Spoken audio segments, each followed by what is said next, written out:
You know, H.L. Mencken was an absolute master of taking really dense philosophy and turning it into a verbal weapon. In this explainer, we're going to break down one of his most famous, most devastating arguments, and it all kicks off with this single, unforgettable scene.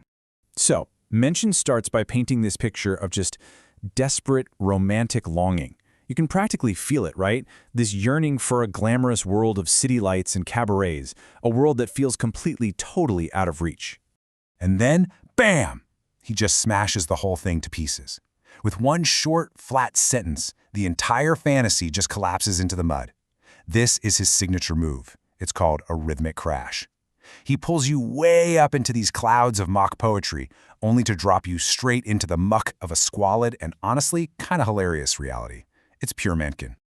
All right, let's dive into Section 1, The Farmer's Forbidden Dream.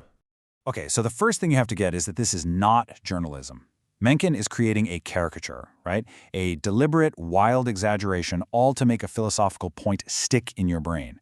And his tone is just fascinating. He savagely mocks the farmer, but at the same time you can feel this weird sympathy for the guy's desperate dream. And this quote, man, it gets right to the heart of the farmer's conflict. Mencken traps him between these two worlds, his grim, lonely reality out in the barn and this vivid, glittering fantasy of city life, a world of what he can only imagine as just glorious, wonderful sin. But here's the thing. This incredible story isn't just for show. It's a vehicle. It's smuggling in a really powerful philosophical idea. So let's get into Section 2, the philosophy of envy. So let's really dig in and ask the question Mencken wants us to ask. What's actually going on here? Is this just about a farmer who's unhappy with his lot in life? Or is there something way deeper at play? The answer for Mencken is this big, fancy word, ressentiment. It's not just regular old envy. It's more like a kind of moral alchemy. It's what happens when you desperately want something you can't have, so you convince yourself that thing is actually morally evil. And hey, presto, your own failure to get it suddenly becomes a sign of your own virtue. You know the old story of the fox who can't reach the grapes, so he says they're sour anyway? That right there is ressentiment. Now, Mencken didn't just pull this idea out of thin air. It comes straight from the German philosopher Friedrich Nietzsche. But what made Mencken a genius popularizer was his ability to take this super dense, abstract European concept and make it totally concrete. He dropped it right into an American barnyard, making it immediate, visceral, and just impossible to forget. So Nietzsche's core idea really boils down to this conflict between two moral systems. On one side, you've got master morality, which values things like strength and courage and creativity. And on the other, you have slave morality, which prizes pity, humility, and obedience. For Mencken, things like democracy and especially prohibition were perfect examples of this slave morality in action, basically designed to hold back and punish the powerful. So we have the story and we have the philosophy. But how does Mencken weld them together with such devastating power? Let's get into it. Section 3, Mencken's Rhetorical Weapons. Okay, check this out. Let's look at the final punchline of the whole scene. This one sentence, it is an absolute masterclass in rhetoric, and we are going to take it apart piece by piece. The secret here is something called register collision. It sounds complicated, but it's not. All it means is that Mencken is smashing different types of language together where they just don't belong. Unappetizing dram sounds like it's from a fancy novel. Glabella, that's a hyper-specific medical term for the spot between your eyebrows.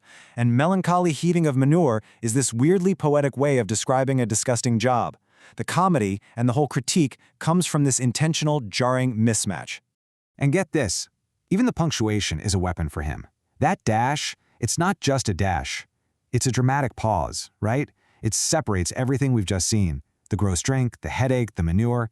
All that is the symptom. And then everything after the dash. That's Mencken's damning diagnosis. A prohibitionist.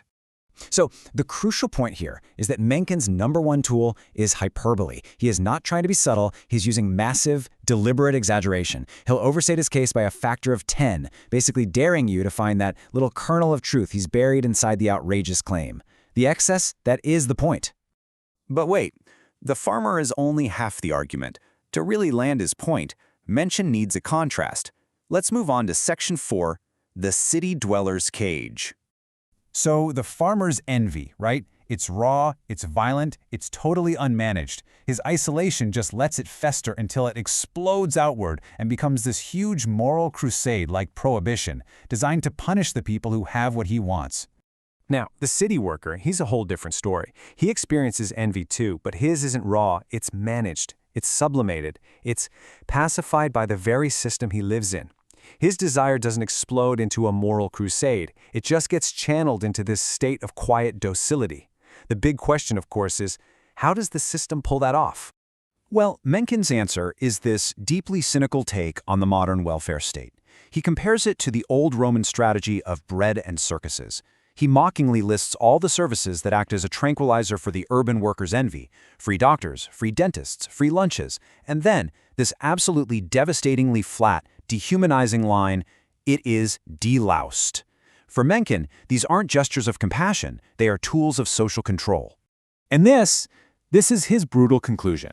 For Mencken, the modern city dweller isn't some free citizen exercising his liberty. Nope. He's been reduced to a hog in a comfortable sty. His contentment isn't a sign of a just society, but actually the product of meticulous management. He's traded authentic freedom for basic comfort and security. And this all brings us to the final, central question that kind of hangs over all of Mencken's work.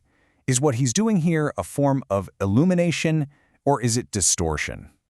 After all that heavy-duty sociological analysis, Mencken ends his whole comparison with this tiny, perfect sensory detail. The frou-frou, that little rustling sound of a silk dress. That's the city worker's great advantage over the farmer. He isn't any freer, not really, but he is closer to temptation. He can hear it, smell it, be near it. And for Mencken, that proximity is just enough to keep him entertained and docile. And so, we're left with this question. Mencken's method is undeniably powerful. It's funny, it's memorable, it's absolutely savage. But does this relentless, brilliant exaggeration actually reveal a hidden, uncomfortable truth about human motivation in politics? Or is it, in the end, just a masterful and entertaining distortion of reality? I guess that's for you to decide.